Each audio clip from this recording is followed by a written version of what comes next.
So hello guys, welcome back to our channel Gram medical. मेरा नाम है गुंजन सिंह और आज हम बात करने वाले हैं वेस्ट बंगाल के स्टेट काउंसलिंग के बारे में। यहाँ हम ये देखेंगे कि बॉन्ड एंड पेनल्टी क्या लगती है, एलिजिबिलिटी क्राइटेरिया पे ध्यान देंगे, सीट डिस्ट्रीब्यूशन के बारे में भी बात करेंगे, registration fees and security deposit के बारे में बात करेंगे, choice filling, allotment, joining and upgradation पे भी ध्यान देंगे।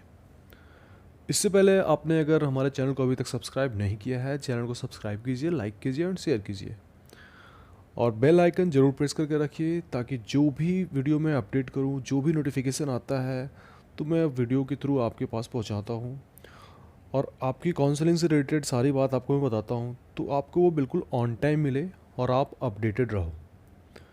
टेलीग्राम का भी लिंक दिया हुआ है, आप टेलीग्राम अगर ज्वाइन करते हो तो आपको सारे डेटाज मिल जाएंगे वहाँ पे और आपकी कोई भी क्वेरी है वो सॉल्व की जाएगी। दिए गए नंबर पे कॉल कर सकते हो, आप हमसे बात कर सकते हो विदाउट एनी हेजिटेशन। अगर आपको पेड गाइडेंस चाहिए आप कॉल करके हमसे अवेल कर सकते हो सर्विसेज को भी। बढ़ते हैं आगे और वीडियो को स्टार्ट करते हैं, देखते हैं कैसे कैसे सीट डिस्ट्रीब्यूशन होता है। सबसे पहले इस पर ध्यान देते हैं।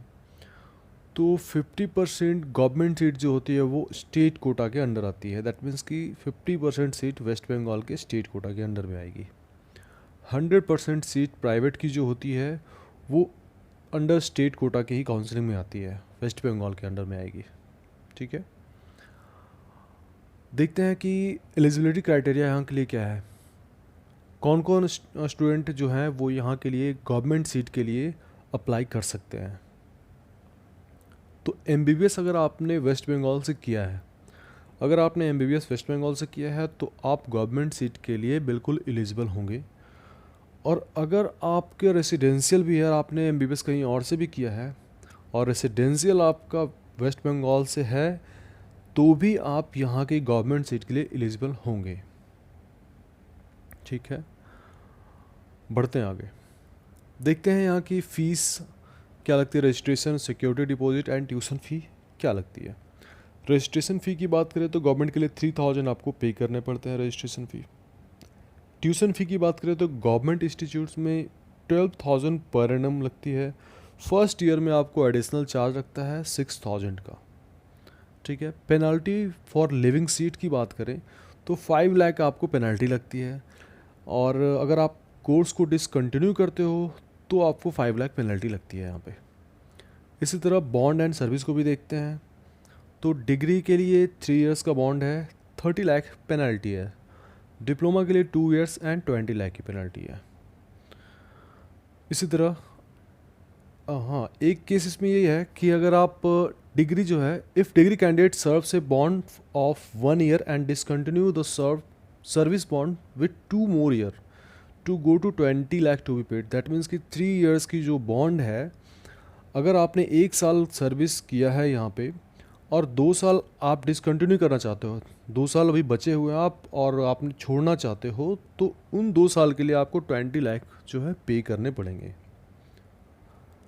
कोर्स डिसकंटिन्यूशन की बात करें तो यहाँ जो पेनल्टी लगती है वो डिग्री में 5 लैक्स एंड डिप्लोमा के लिए 2 लाख आपको पे करने होते हैं। गवर्नमेंट के स्टाइपेंड की बात करें तो फर्स्ट ईयर में 45,071 आपको मिलती है, सेकेंड ईयर में 48,538 मिलती है एंड थर्ड ईयर में 52,005 मिलती है। देखते हैं चॉइस फिलिंग में कैसे करना है। चॉइस फिलिंग में कब कब आप चॉइस फिलिंग कर सकते हो, कौन से राउंड में अपग्रेडेशन होती है, अलॉटमेंट, ज्वाइनिंग एंड अपग्रेडेशन की भी बात करते हैं। तो राउंड 1 में आप चॉइस फिलिंग करते हो। फर्स्ट राउंड में अगर इम्पैक्ट की बात करते हैं तो नॉट ज्वाइनिंग आफ्टर अलॉटमेंट, अगर आपने इस राउंड में अलॉट होने के बाद फर्स्ट राउंड में ज्वाइन नहीं किया तो भी आप ऑल इंडिया राउंड 2 के लिए एलिजिबल होंगे, वेस्ट बंगाल राउंड 2 के लिए भी एलिजिबल होंगे क्योंकि फर्स्ट राउंड जो है वो फ्री एग्जिट है। ठीक है, resignation after joining, that means कि अगर आपने राउंड 1 में जो अलॉट हुई है सीट और आपने वहाँ ज्वाइन कर लिया और फिर आपने रिज़ाइन किया उस सीट को आपने, तो वेस्ट बंगाल के स्टेट राउंड के लिए आप एलिजिबल नहीं होंगे। राउंड 2 की बात करें तो फ्रेश चॉइस फिलिंग आप कर सकते हो राउंड 2 में। अपग्रेडेशन होती है राउंड 2 में। फर्स्ट राउंड वाली जो सीट है आप उसको अपग्रेड करना चाहते हो तो वेस्ट बंगाल के राउंड 2 के लिए अपग्रेड हो सकती है वो सीट। इसी तरह इम्पैक्ट की बात करें तो not joining after allotment in this round, that means कि अगर आपने राउंड 2 में अलॉटमेंट के बाद भी ज्वाइन नहीं किया है तो आप किस किस चीज़ में एलिजिबल हो ये देखते हैं। Eligible for all India mop up, आप ऑल इंडिया मॉपअप के लिए एलिजिबल रहोगे।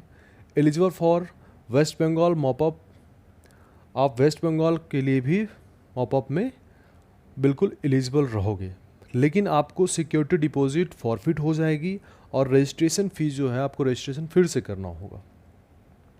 ठीक है।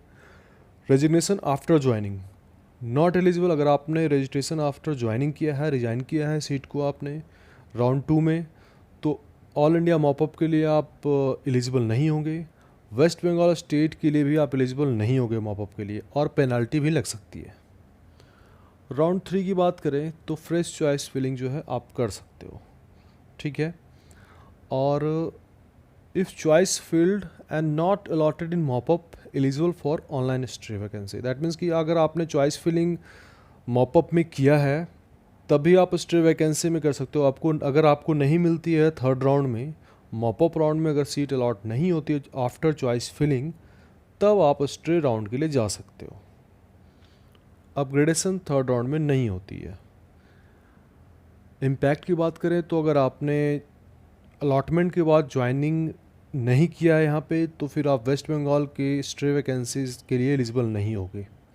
इसी तरह अगर आपने रिज़ाइन किया है ज्वाइन करने के बाद, तो आप मतलब आप बिल्कुल काउंसलिंग से ही बाहर हो जाओगे, आप ऑल इंडिया राउंड के लिए बाहर रहोगे, एलिजिबल नहीं होगे, और फिर स्टेट राउंड के लिए भी आप बाहर रहोगे। मतलब मीन्स कि आप उसके बाद कहीं भी एलिजिबल नहीं होगी और आपको पेनल्टी भी लग सकती है।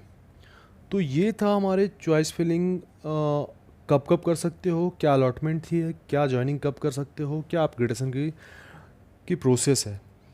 अगर वीडियो आपको पसंद आया हो तो वीडियो को लाइक कीजिए, शेयर कीजिए और सब्सक्राइब कीजिए चैनल को।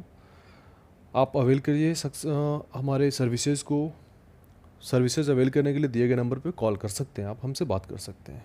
मिलते हैं अपने नेक्स्ट वीडियो में। Thank you so much.